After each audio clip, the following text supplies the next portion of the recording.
നമസ്കാരം. വോട്ട് നൽകിയെന്ന് പറഞ്ഞ് കോൺഗ്രസിനോടുള്ളത് സ്നേഹമോ രാഷ്ട്രീയപരമായ അടുപ്പമോ ഒന്നുമല്ല എന്ന് തുറന്നു പറഞ്ഞിരിക്കുകയാണ് അരവിന്ദ് കെജ്രിവാൾ. BJP മാത്രമാണ് ലക്ഷ്യം.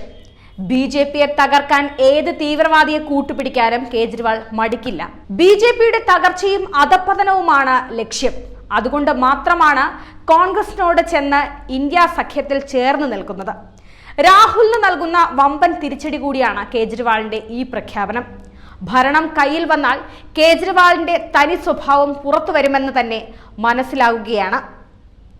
ഇതുതന്നെയാണ് കേജ്രിവാളും പറഞ്ഞിരിക്കുന്നത്. ആം ആദ്മിയെ കൂട്ടുപിടിച്ച് സഖ്യമുണ്ടാക്കിയപ്പോൾ രാഹുൽ അറിഞ്ഞില്ല ഇതിങ്ങനെ കുരുക്കായി മാറുമെന്ന്. കേജ്രിവാളിനെ കൂട്ടുപിടിച്ചുകൊണ്ട് BJPയെ താഴെ ഇറക്കാൻ നോക്കിയ രാഹുലിന് പ്രധാനമന്ത്രി പദം ഇതോടെ സ്വപ്നം മാത്രമായി മാറുകയാണ്. എങ്ങാനും അധികാരത്തിൽ ഇന്ത്യ സഖ്യം വന്നാൽ രാഹുൽ ഗാന്ധിയെ കേജ്രിവാൾ തന്നെ താഴെ ഇറക്കുമെന്നും കൂടെ നിൽക്കില്ല എന്നും തമ്മിൽ തല്ലി എല്ലാം അവസാനിക്കുമെന്നും ഇതോടെ വ്യക്തമാവുകയാണ്. കഴിഞ്ഞ ദിവസം മമതയും ഇന്ത്യ സഖ്യത്തിന്റെ യോഗങ്ങളിൽ പങ്കെടുക്കില്ല എന്ന് പറഞ്ഞ് രംഗത്ത് വന്നിരുന്നു. അങ്ങനെ എല്ലാവരും രാഹുലിനെ കൈവെടിയുന്ന അവസ്ഥയാണ് ഉണ്ടാകുന്നത്. ആപ്പിന് കോൺഗ്രസുമായുള്ളത് സ്ഥിരമായ ദാമ്പത്യമല്ല എന്ന് പറഞ്ഞിരിക്കുകയാണ് അരവിന്ദ് കെജ്രിവാൾ. ഞങ്ങളുടെ ലക്ഷ്യം BJPയെയും ഇപ്പോഴുള്ള ഭരണകൂടത്തിന്റെ സ്വേച്ഛാധിപത്യത്തെയും ഗുണ്ടാരാജിനെയും തകർക്കുക എന്നതാണ് ലക്ഷ്യം. ഇന്ത്യ ടുഡേയുടെ മുതിർന്ന മാധ്യമ പ്രവർത്തകൻ രാജ്ദീപ് സർദേശായുമായി നടത്തിയ അഭിമുഖത്തിലായിരുന്നു കേജ്രിവാളിന്റെ ഈ പരാമർശം. രാജ്യത്തെ രക്ഷിക്കുകയാണ് പ്രാധാന്യം.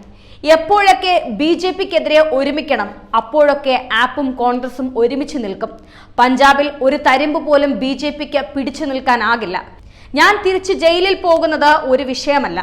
ഈ രാജ്യത്തിന്റെ ഭാവി അപകടത്തിലാണ്. അവർക്കിഷ്ടമുള്ള കാലത്തോളം എന്നെ അവർക്ക് ജയിലിലിടാം. ഞാൻ ഒരിക്കലും പതറില്ല. BJP പറയുന്നത് കൊണ്ടാകും മുഖ്യമന്ത്രി പദവി രാജിവെക്കില്ല. അങ്ങനൊരു ചോദ്യമേ അവശേഷിക്കുന്നില്ല.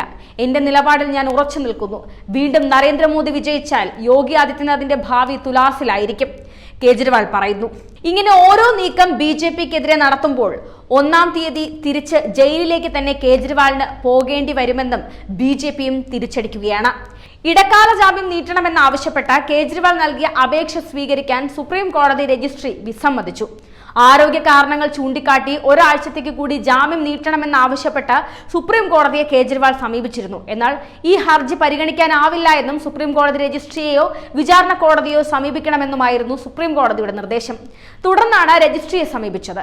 കേജ്രിവാളിന് ജാമ്യം അനുവദിച്ചപ്പോൾ തന്നെ ജൂൺ 2-ന് ജയിലിൽ തിരിച്ചെത്തണമെന്നും സ്ഥിരം ജാമ്യത്തിന് വിചാരണ കോടതിയെ സമീപിക്കാമെന്നും സുപ്രീം കോടതി വ്യക്തമാക്കിയിരുന്നു.